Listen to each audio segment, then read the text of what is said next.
Hey, welcome to another video on my channel, and yeah, today I'm gonna do a preview on my Magicka DK PvP build for the Horns of the Reach patch, and yeah, it's the first preview, so forgive me if it's not completely perfect, that will never be, but yeah. This is a light armor build. It works in CP and non-CP. Yeah, I will explain you step by step why it's so strong. Now, 63 points into Magicka and 1 point into health. We have 38k Magicka, 26k health, and 16k stamina, 2k spell damage unbuffed, and 42% crit, and 2k critical resistance. If we buff all resistances, we sit at 26k spell resistance and 18k physical resistance. Our Magicka recovery isn't too high, but thing is, in Mist form you can't recover Magicka, and I'm running Mist form, so yeah, I don't feel like recovery is useful on that build. The boon, the apprentice, for spell damage, it got buffed, it's nice. Yeah, like I said, recovery isn't worth it on this build, so the Atro might not be that good on this build. Stage 4, Vampire. If you don't want to run Mist form, you can go Atro, and you can go Stage 3. Now, try food and try potions. I still feel like these are the best for Magicka DK if you want to go for block and be a bit tankier, so they're really good. Then for sets we have 2 Vulcan Scoria, 5 Flame Blossom, and 5 Desert Rose. Now, why is the new set Flame Blossom so good?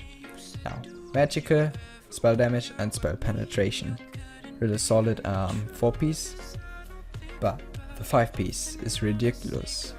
Now, it can only occur every 10 seconds, but the thing is, it doesn't really matter, because this proc is really strong, and you know, proc sets are too OP, so we need that cooldown, because if it won't be there, it just would be ridiculous overpowered.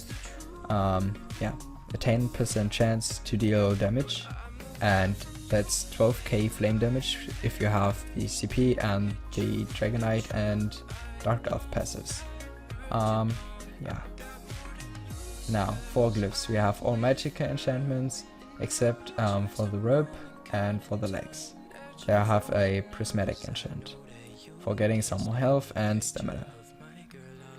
On our jewelry, we have 1 spell damage, 1 block cost reduction, and 1 spell cost reduction. Yeah, you don't want to rely too much on Desert Rose, so you want 1 cost reduction Lufir, and you also have the 10% cost reduction from light armor. Block cost reduction, really good. You don't have the constitution passive from heavy armor because light, you know, and block got nerfed a lot, so that helps out. And especially in non-CP you need that, because you don't have the CP to reduce your block cost. It also reduces the cost of bash, so that's nice. You can weave in a bash attack sometimes. I don't like to do it too much, because if I'm 1vxing or I'm in small scale, it's also really hard to do that, because you know, if you bash and you're in a 1v5 and you drop your block just to bash, you lose stamina, and you can get stunned, so you have to break free, and it just can happen so much. So try to block and try to kite around enemies so you don't lose too much stamina. And if you feel like, okay, there's only 1 on me and the rest is behind the rock, just, you know, drop your block and try to get some stamina back. But yeah, you cannot perma block anymore. Now, on a sword, I'm running Nirn. I'm not sure if it will be available on live. I don't feel like Sharpen is that good anymore, because it is only 1400 spell penetration, while Flame Blossom already has 1500. Now, so yeah, sharpened isn't that good anymore. Mirrorhound gives us 200 spell damage, so it's really cool. And then I'm running the weapon damage enchantment for 350 spell damage. The weapon damage doesn't really matter here. Yeah, if it doesn't go live like that, maybe you might run infused or like precise, whatever you want. Then I'm running the shield, also in sturdy, magic enchant, and on a back bar we are running Julianos. Now, why am I running Julianos and only the 2-piece? Now, spell critical is really strong to buff your healing. I'm running Dragon Blood, so the spell critical helps out getting these big kills. Yeah, and I have Powered Heal just to increase the healing. Powered is better than Nirn on the back bar because I'm not running like damage skills on the back bar, and yeah, it buffs our healing more than Nirn does. But then I have the Drain Magic Poison here. It's still overpowered. The magic cost increase has to be removed. Still, the magic you get back from this poison is enough. You don't need this cost increase, so please ZeniMax remove it. Now for the crit, maybe I get a crit so I can show you what's the heal pro is critted.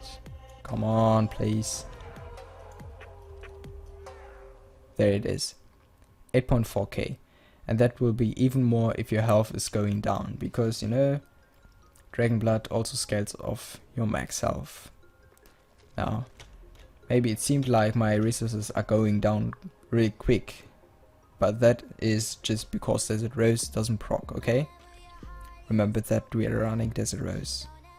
Now, Burning Embers, Flame Lash, Flames of Oblivion, Choking Talons, Fossilize, Shooting Star, Backbar, Ignis Shield, Mistform, Structured Entropy, Coagulating Blood, Volatile Armor, and Shield Wall.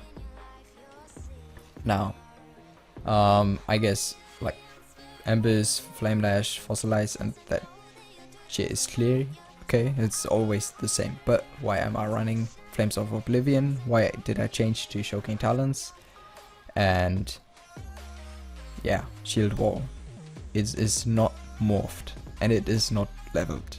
So it will be 7 seconds and it will reflect projectiles. So don't worry about that.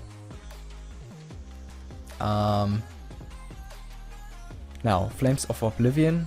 I don't see many DKs running that. I guess Blobs is one of the few, but this is a really good skill, especially if you're running like this build, because you have Scoriac, Flame Blossom, Flames of Oblivion, and Shooting Star, and then you can whip. That all can be at the same time. You can throw Meteor, Flames of Oblivion can proc, Scoriac can proc, and Flame Blossom can proc, and until the Shooting Star hits your enemy, you can also get a Flame Lash, and then you can also Bash Weave. Now that's really huge damage, and that's why that build is so strong. Now, why did I change to Choking Talons? Just simple, we are running light armor, we don't have that much damage mitigation anymore, so we want the minor maim. Now this is in level 2, you can see it, I know, but I didn't want to level things on the PTS, and the templates doesn't have Mistform leveled, and so I couldn't morph Mistform, and yeah, I just want to show you that the cost isn't over 4k like on the templates if it's not leveled. Now, Choking Talons, 15% minor maim, this will be for 7 seconds instead of 4, so it's really good. The rest is just like always. 66 Warlord, 3 Bashing Focus, 19 Arcanist, 51 Tumbling, and 81 in Shadow Ward. Of course, you want to block a lot. 51 Elfborn because we have really high crit for a DK. 75 Elemental Expert buffs your proc sets and also buffs your attacks. 72 in Master at Arms, still buffs your proc sets and buffs your abilities. And 20 in Shattering Blows, and only 2 in Thaumaturge. Stun. Doesn't matter too much on this build because you already have that much damage. And a 12k tool on this is decent, it's okay. It's nothing special or not huge, but yeah. Entropy dot and Volatile Armor dot, not really worth it to buff with Thaumaturge. And the magic damage return to melee attackers counts as direct damage, so don't worry about that. 51 Ironclad, 69 in resistance. I know it's a lot, yeah, but you want to run that much sturdy and you want to get 2k critical resistance. 26 in Thick Skins, 37 Hardy, 37 Elemental Defender, and no in Expert Defender. Why? I did say it's great, it is, but light and heavy attacks are also direct damage, so they get reduced by Ironclad and also by Hardy or Elemental Defender. Yeah, so nothing here, that's all. Now for race, I'm Dark Elf. High Elf works super good too. Dark Elf still the best for a block DK. What would work too? Breton is really good, you have cost reduction. So you might go without this cost reduction lift because you don't have the 7% here, but the 7% here, awesome. On your abilities, of course, and on your proc sets. Yeah, if you have a stamina class and you don't want to change, remove the triglyphs here.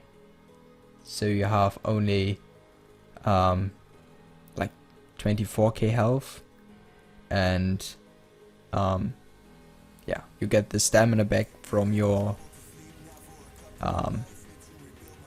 stamina race, so you have more stamina, or at least stamina regen if you go out of block, or if you're on mist form. Yeah, then put Magicka on these. What did I want to say? Yeah, without CP for non-CP campaigns, that's your stat in non-CP. You have 32k Magicka, 23k health, yeah, 14,500 not spell damage, stamina, that would be ridiculous.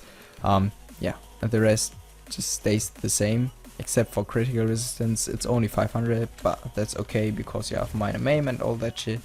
The stats are pretty good for non-CP, and your whip will still be like 6k. Your resource management doesn't suffer because, you know, you get your resources from your sets and your enchants. So I hope you like that.